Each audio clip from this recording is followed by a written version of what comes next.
The sound of my own deadbolt turning from the outside at 9 o'clock on a lazy Sunday morning made my coffee go cold in my hand. There she was, Karen Voss, president of the Evergreen Ridge Estates, HOA, standing on my welcome mat like she owned the mortgage, twirling a shiny silver master key between manicured fingers. Routine compliance check. She cooed in that sugar-coated voice she used right before she ruined someone's life. We've had reports of unauthorized interior modifications, Mr. Hale. Best not to make a scene.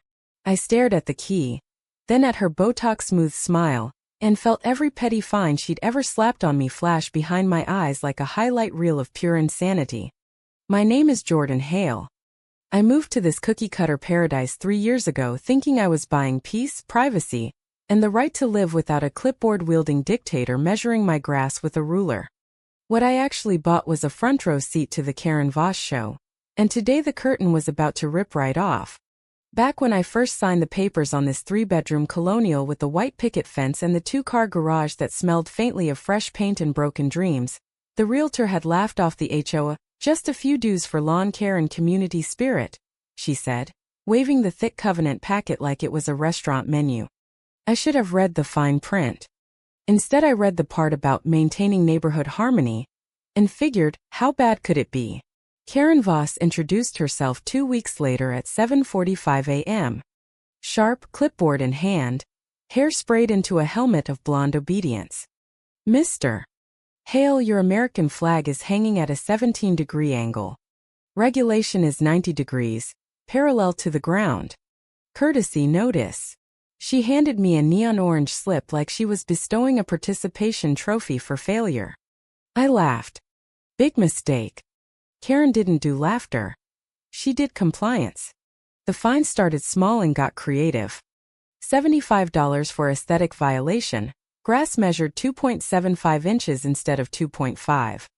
$125 for visible recycling bin on Tuesday after 6 p.m., $200 for unauthorized political expression. When I put out a small Veterans Day flag. Apparently the only acceptable flag color was tasteful beige. Neighbors whispered that Karen had once fined a widow $500 because her mourning wreath had too many silk lilies. Black humor at its finest. The woman who preached community values was the same one who'd measure your soul with a tape measure if she thought it clashed with the approved color palette. I tried the polite route. Trimmed the grass with a laser level. Parked my truck inside. Took down the flag. Every time I bent, something inside me cracked a little louder. My late grandfather used to say a man's home is his last castle. You don't hand the keys to anyone who didn't earn them. Karen clearly thought she'd been born with a royal scepter shaped like a master key. The real turning point came the day I overheard her at the community pool, surrounded by her loyal court of terrified retirees. "Some people just don't understand standards," she sighed dramatically, fanning herself with a violation notice. "Jordan Hale? Between you and me, I think he's hiding something in that house. Why else would he fight every reasonable request?" The ladies nodded like bobbleheads. By Monday the whole block was giving me side-eye at the mailboxes. I became that guy. The unstable one, the troublemaker, the threat to property values. I didn't yell. I didn't call the board. I started recording. Every notice, every time-stamped photo of her sneaking around at dawn taping orange slips to doors. Every whispered conversation I caught on my phone while pretending to water the lawn. Quiet patience is a hell of a weapon when the enemy thinks you're already defeated. Then came the Sunday morning that changed everything. I was halfway through my second cup when the lock clicked. The door swung inward and Karen Voss stepped across my threshold like she was doing me a favor. "Don't mind me," she sang, already scanning my living room for imaginary violations. "We have a master key for emergency inspections. Reports of possible structural issues." My blood turned to ice. I crossed the room in 3 strides, slammed the door shut behind her so the neighbors could still see, and yanked the key from her hand. "Get out." She blinked, then smiled that predatory smile. "Mr. Hale, resisting an official HOA inspection is a serious breach. I'll have to note this." "Note this," I said, voice low. "No HOA in America has the legal right to enter a private residence without a court order. This isn't an inspection. This is breaking and entering. And I've got it on camera. I held up my phone, the red light blinking like a heartbeat. Her smile faltered for half a second before the mask snapped back on. You're overreacting. The community needs strong leadership. Some residents just can't handle. Some residents, I cut in, can't handle a dictator with a key ring and a god complex. The porch was filling up. Mr. Delgado from across the street pretended to trim his already perfect hedge. Mrs. Patel next door had her phone out, filming like it was Black Friday. Karen noticed the audience and raised her voice to full performance level. This man is obstructing community safety. If he has nothing to hide, why won't he allow a simple check? Murmurs rippled. Someone muttered, he does seem intense. Karen's eyes glittered with triumph. She turned the script again. The victim card always played so well when she held the deck. I didn't raise my voice. I just smiled, the kind of smile that comes from months of documentation. You're right about one thing, Karen. This isn't over. She pocketed a spare key she thought I hadn't seen and click-clacked down my steps, head high like she just won the HOA Olympics. The neighbors scattered, but I knew the whispers would spread faster than her orange notices. Jordan Hale, the crazy one who wouldn't let the president inside. What they didn't know was that I'd already mailed a thick folder to the county attorney's office 2 weeks earlier. Every photo, every audio clip, every fraudulent fine. I'd been playing the long game while Karen played dress-up dictator. The first wave of retaliation hit 48 hours later. 5 neon orange envelopes in my mailbox, each more unhinged than the last. Failure to comply with interior inspection protocol, $350 fine. Unauthorized refusal of community oversight, $500. One even accused me of creating a hostile aesthetic environment because my curtains were aggressively neutral. I laughed so hard I almost choked on my coffee. Black humor at its peak. The woman who broke into my house was now fining me for bad taste in window treatments. I filed every single one. Scanned, dated, backed up to 3 clouds and a safety deposit box. The neighbors started avoiding my eyes at the community mailbox.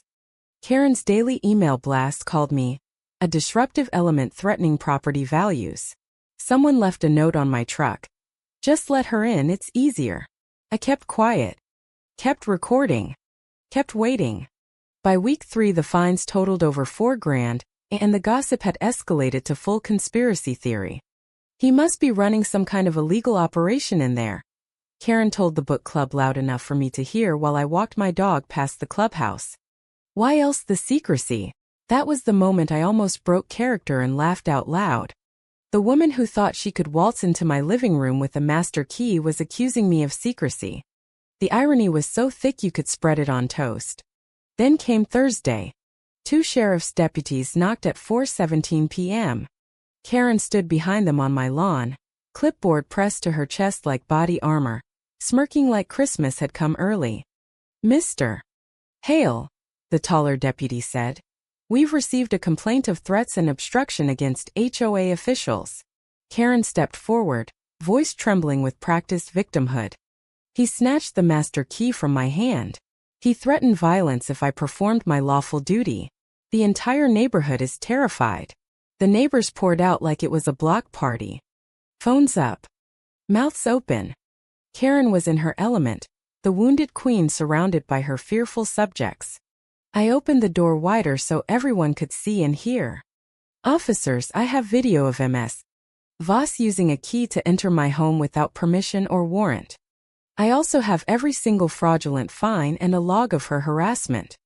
She's the one committing trespass and filing false reports. I handed them the flash drive I prepared months ago.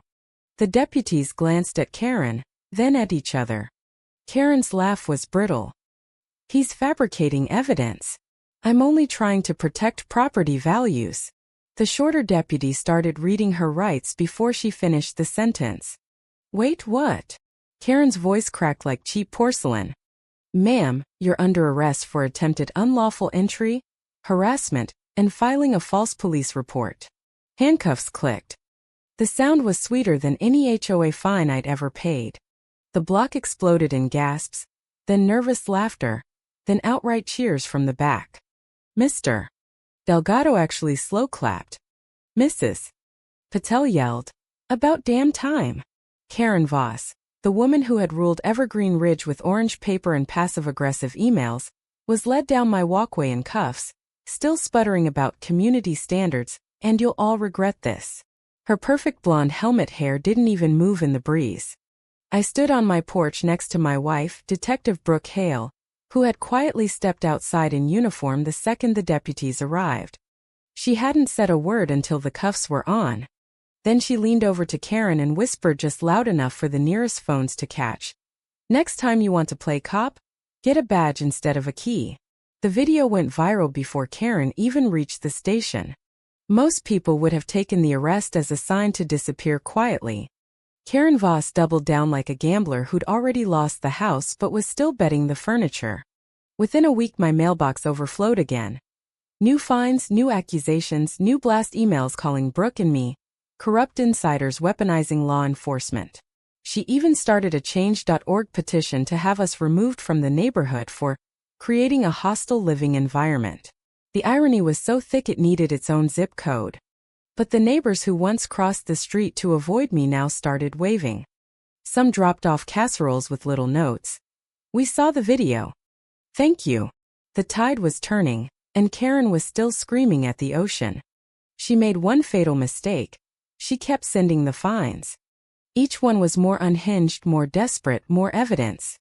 I added them to the growing file like a collector adding rare stamps. Brooke quietly passed everything to the county prosecutor. Then came the community meeting no one would ever forget. Karen stormed in late, heels clicking like gunfire, clutching a stack of new violation notices like they were royal decrees. "This neighborhood has been hijacked by outsiders," she bellowed at the podium. "The Hales are destroying everything we built. We must vote to remove them." Dead silence. Then Mr. Delgado stood up. "You mean the same way you tried to remove yourself into Jordan's living room with a master key?" Laughter rippled, then grew. Phones came out again.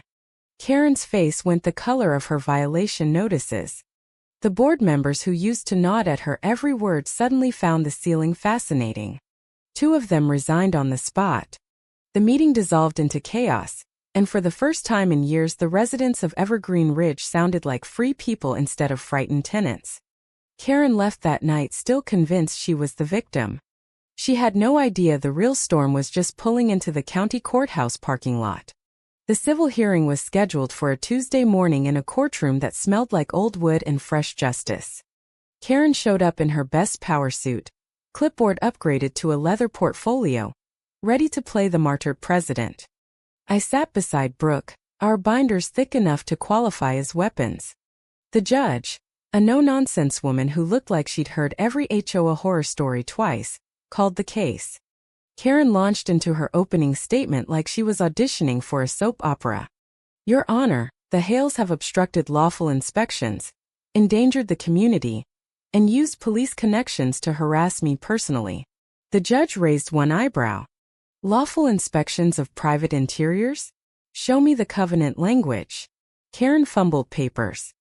"It's implied." "Implied," the judge repeated deadpan. "Like how it's implied you can just walk into someone's home with a master key. You had cut without consent?" I slid our evidence binder across. Page after page. Photos of Karen at my lock, time-stamped audio of her threats, copies of every fraudulent fine, bank statements showing security fees that never paid for any security. The judge's face hardened with every flip. Karen tried the victim card one last time. "I was only protecting property values. Without strong leadership this whole place falls apart."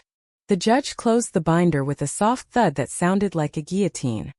"Ms. Voss, what you call leadership the rest of us call criminal trespass and fraud. The fines against the Hales are void. You are personally fined $15,000 for harassment and false reporting. Furthermore, this court is referring the entire HOA's financials to the district attorney for fraud investigation." Karen's mouth opened, closed, opened again. No sound came out. For the first time since I'd met her, The woman had nothing to say. The gavel fell. The courtroom erupted in quiet applause from the dozen neighbors who'd shown up to watch. Outside, the local news van was already waiting. Karen Voss walked out of that courthouse a private citizen with a criminal referral and a reputation in tatters. But the real reckoning was only beginning. The county audit hit Evergreen Ridge like a Category 5 Karenicane. What started as a simple review of HOA books turned into a forensic deep dive when auditors noticed the enhanced security assessment fee. $60 a month per household for patrols and emergency master key systems. Turns out the only patrols were Karen's daily clipboard walks. And the only master keys were the ones she'd had cut for every house on the block without telling a soul. Over $87,000 had vanished into personal accounts, vacations labeled board retreats, and a luxury SUV she parked in her driveway like a trophy of conquest. The locksmith who supposedly installed the community safety system didn't exist. The security company on the invoices was a P.O. box in another state. Lawsuits poured in like the fines Karen used to send. Elderly couples who'd skipped medications to pay her dues. Young families who'd been threatened with foreclosure for questioning the books. The insurance company dropped the HOA faster than Karen dropped her Victim Act. Within 6 weeks, the board was dissolved by court order. The covenants were rewritten by actual lawyers. Dues dropped to $25 a month for basic lawn service. No more clipboard Gestapo. Karen's house went up for sale 3 months later. She moved out in the dead of night, U-Haul packed with designer luggage and the remnants of her clipboard empire. Kids on bikes still ride past chanting Master Key Karen. Every time her old address comes up on Zillow. I replaced every lock the day the ruling came down. Installed cameras that actually work. Brooke and I sit on the porch most evenings now, watching the neighborhood breathe for the first time in years. Kids draw chalk hopscotch on sidewalks without fear of fines. Flags fly at whatever angle people damn well please. The other night, Mr. Delgado brought over a six-pack and said something I'll never forget. You know, Jordan, we all thought you were the crazy one for fighting back. Turns out you were the only sane person here. I clinked my bottle against his. Just protecting the castle, man. Just protecting the castle. And somewhere across town, wherever Karen Voss is licking her wounds and sharpening a new clipboard, I hope she finally understands the lesson we all learned the hard way. Your home is your fortress. No one, not even a queen with a master key, gets to pick the lock without consequences. So tell me, if an HOA Karen showed up at your door with a key she had no right to own, would you smile politely and let her in? Or would you finally stand up and say, "Not today"? Drop your answer in the comments. Because the next time someone tries to master key your life, you'll know exactly what to do.